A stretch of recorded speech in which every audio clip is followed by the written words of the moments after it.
ce samedi se tenait l'exercice annuel du Spéléo-Secours de Gironde, afin de former les équipes et maintenir l'agrément de sécurité civile.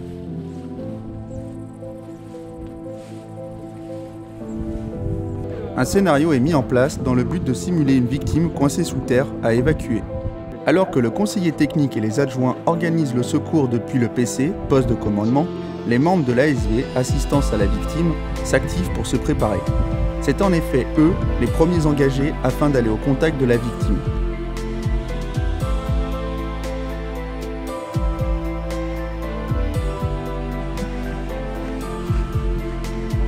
Leur mission ? Rassurer la victime, effectuer les premiers soins si nécessaire, remonter le bilan médical et la mettre au chaud afin d'attendre au mieux l'évacuation.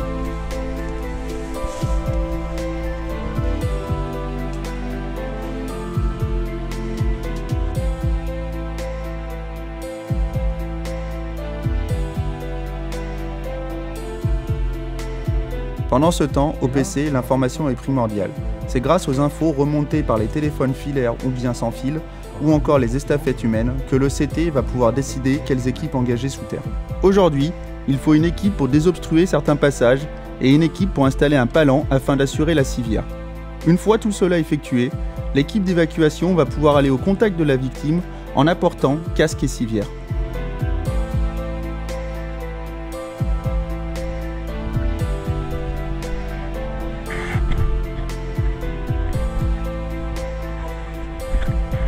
L'installation de l'atelier d'évacuation nécessite la pose de points en fixe dans la roche. Le répartiteur de force est ensuite mis en place. La progression avec la civière jusqu'à la victime n'est pas une tâche aisée. En effet, le réseau inférieur de cette cavité étant pas grand est très aquatique.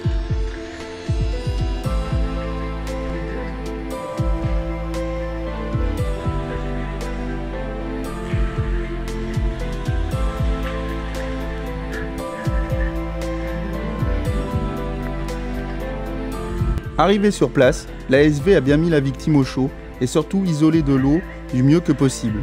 En temps normal, dans ces conditions aquatiques, la victime en néoprène ne l'aurait pas enlevée et des chaufferettes auraient été mises pour la réchauffer. Cependant, Dédé le mannequin ne craint pas le froid et offre la grande souplesse d'être démontable, ses bras rigides ne tenant pas dans la civière. L'objectif pour l'équipe évac, sortir la victime dans les meilleures conditions possibles, ce qui signifie dans notre cas, sans noyer Dédé, ni lui frotter le nez au plafond.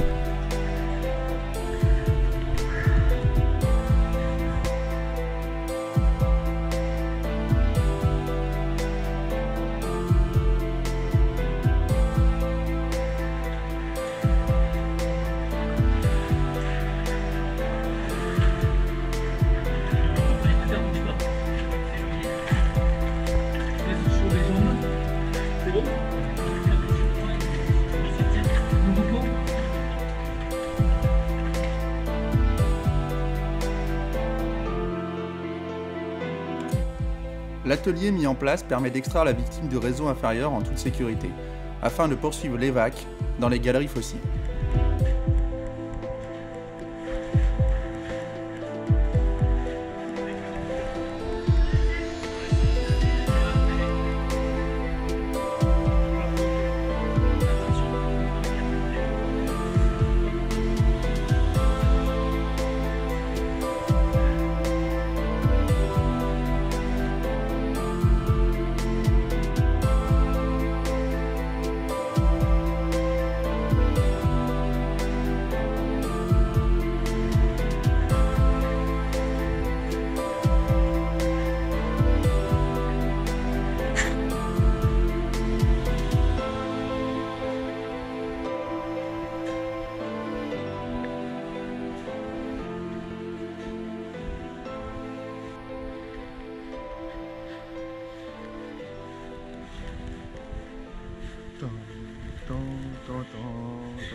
Au final, Dédé s'en sortira avec juste un grand besoin de nettoyage et a pu partager une bière avec l'ensemble des sauveteurs bénévoles du SSF 33.